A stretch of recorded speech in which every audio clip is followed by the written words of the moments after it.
on va présenter les extrémums d'une fonction. Donc, extrémum, c'est quoi? C'est minimum ou et maximum.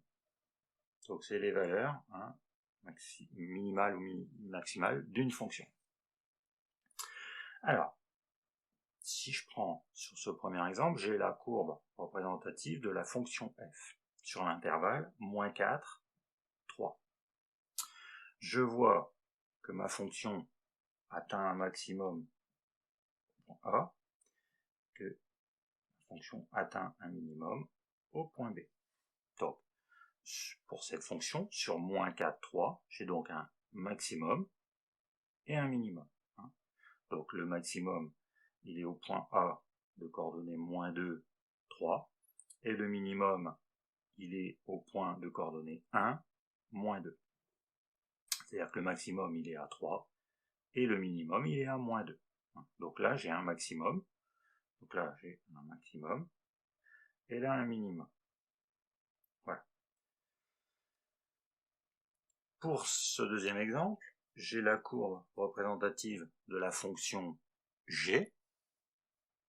Si je regarde, je suis sur l'intervalle -3, 5. Même chose. J'ai ici, je note aussi A, un maximum, c'est la valeur la plus haute de la fonction, au point A, et au point B, j'ai la valeur la plus basse.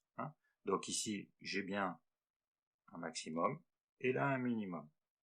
C'est-à-dire que le maximum pour la fonction f, c'est 3, atteint pour la valeur 3, et le minimum, c'est -4, atteint pour la valeur -2.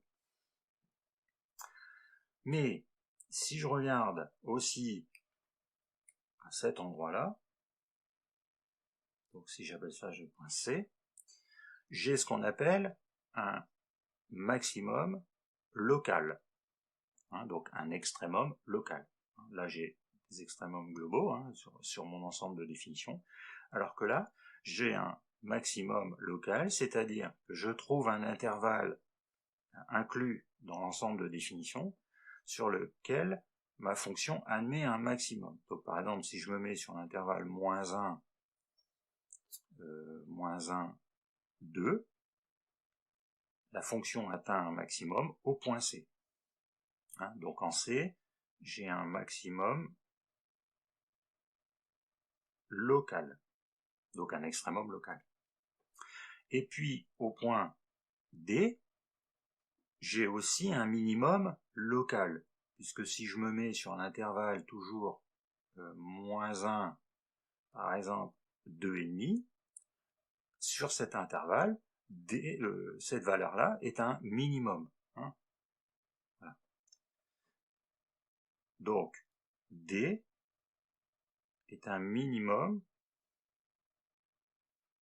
local.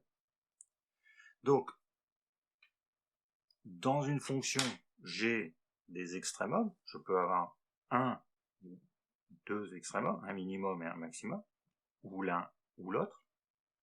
Et puis, je peux avoir un maximum et un minimum, mais je peux avoir aussi localement des extrémums. En fin de compte, à chaque fois que ma fonction change de croissance, là par exemple elle est croissante, ici elle est décroissante, je vais créer soit un maximum, soit un minimum, qui sera soit global, général sur l'ensemble de définitions, soit local.